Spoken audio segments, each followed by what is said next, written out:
This season, I found myself near a 50% win rate with reoccurring mistakes that I haven't been fixing and a lack of consistency and discipline that is preventing me from climbing through Diamond at a speed that I should.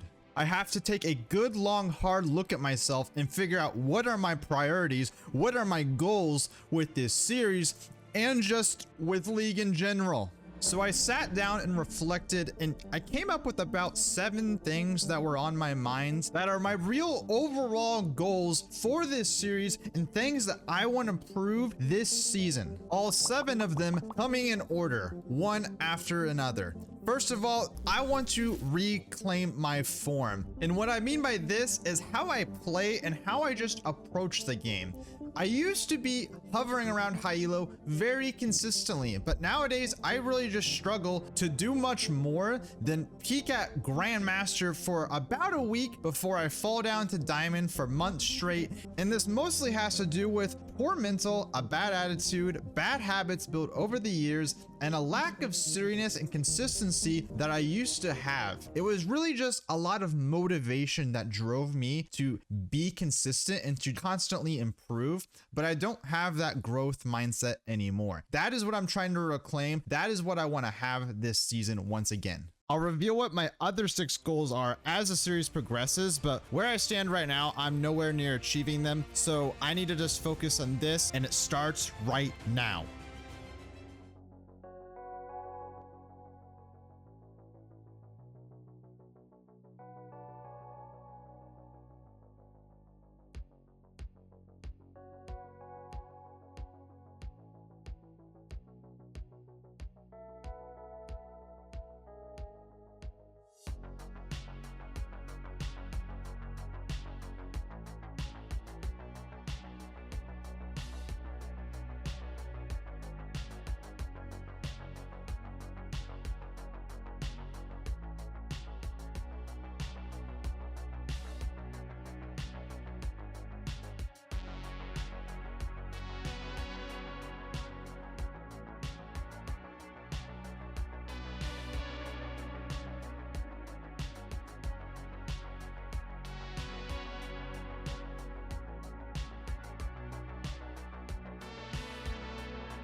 Nunu just failed a gank, so we're just gonna chill in this bush and wait for him to leave.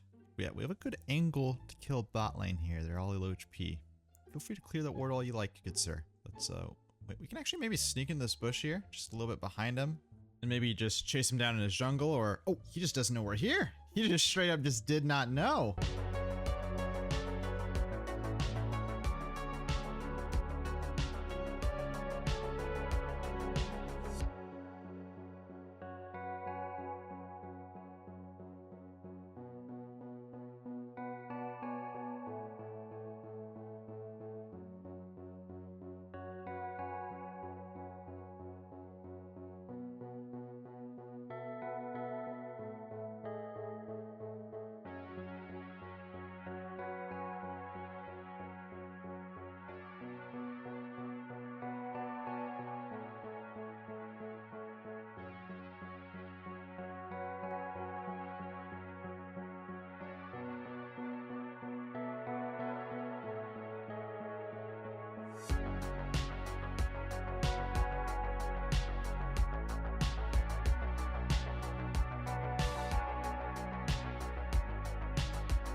Fuck, man, I'm feeding again. Last game, I'm not gonna lie, it was a little bit hard just because the enemy support and jungler were like rotating. They had really good synergy. My laners just weren't really doing anything. I did overforce a tad, but my side lanes kind of sucked and I just fell into a couple of bad habits. But this game, why do I have so many awful deaths? Like, look at this and look at that. I just don't know what I'm doing. I'm not very focused. I think that I just need to just take a step back, grab some food. I got a chicken pot pie I can make for lunch. It's gonna definitely do the trick. Once I do that, I think I'll do better, but I just need to refocus and really start to relax again, because that's what I've noticed to be one of my worst habits when I do start to tilt and feed a lot, is that I just play very impatiently and I feel like I gotta make a big play now or else we're going to lose the game. Even if the play requires the enemy team to pretty much DC mid fights, I still like have a tendency to like just go for these, and that's why I'm averaging like 10 deaths. I'm averaging basically like 10 deaths per game right now, which is awful. And that is something that I'm going to need to actively work on improving on, which is, well, yeah, lowering my deaths if I'm going to expect to climb. So I went ahead and I ate my lunch, and whatever was in that chicken pot pie definitely helped out quite a bit. I felt much more determined, much more focused, much more decisive, and like just mechanically and also just my decision making like was just much more precise and on points. And it showed right from the beginning of the game. Right here, Karthus tried to invade us, caught him out, chased down this Camille. Now, nothing really too crazy here, but this ends up leading to us being able to pick up the Void Grubs early, which is one of my favorite objectives in the game.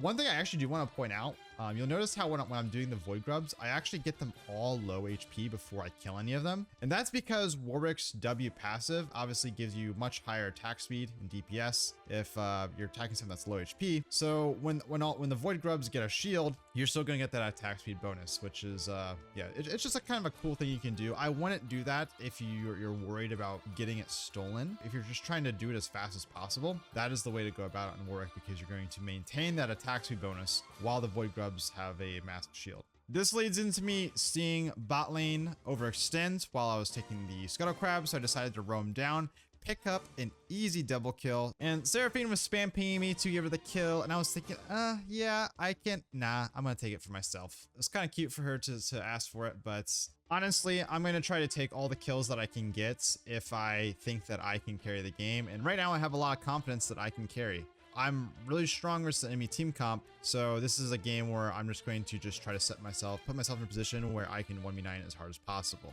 Now, I do want to kind of give my teammates some kills a little bit later on if I can, but in the early game, I just want to rush towards my like power spikes like Ravenous Hydra and Eclipse, which will help me snowball really hard and just see what I can do, because like I said, I'm just really strong versus the enemy team comp. If I got countered, then I'd be more willing to you know, play a little bit more supportive. But yeah, you can just see me just making a ton of crazy picks.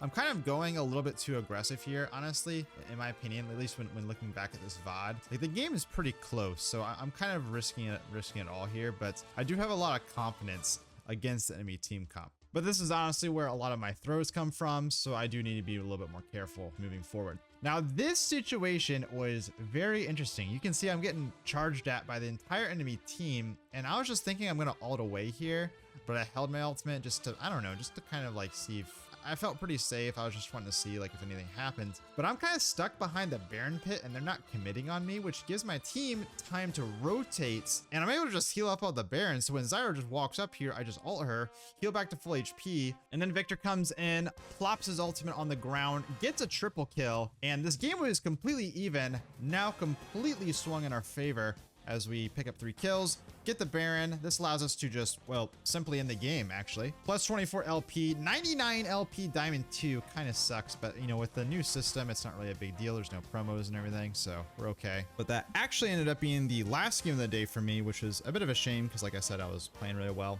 But this game right here is the first game of the day for me, and you can just see just how sloppy I'm playing right now, like mechanically, and just, I was not very focused. I probably should have played a warm-up game on my Smurf account. I queued through a minion, and then I like canceled a couple of auto attacks. It still ends up being a 2-for-1 trade, which is great, but it easily could have been a 2-for-0.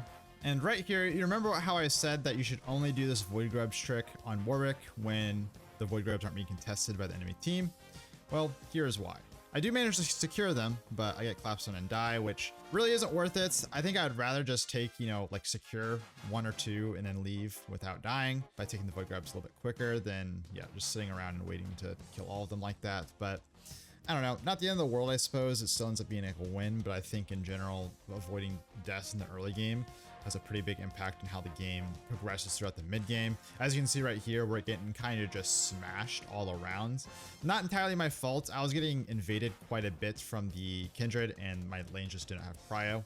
So right here, we're behind quite a bit.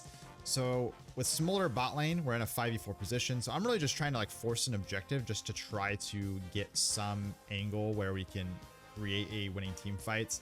You're not going to really, it doesn't look like the prettiest for us, but you're not going to get many opportunities like this when you're as behind as we are. So we just try to force it. Luckily, it kind of ends up working here. Kindred's like the main person who's fed, and Zed manages to pick him off. So we're able to pick up 3 kills right there, grab the Rift Shield for ourselves, and then we group to this dragon, which is similar to the last fight. Mordekaiser's top lane. Now he does have TP, so he's able to kind of come back in, but watch how I play this fight. Now, how I played this was very, very good. It looks like I'm doing nothing and I'm just being useless running away here, but you got to consider Kindred and Smolder are the most fed members of the entire enemy team.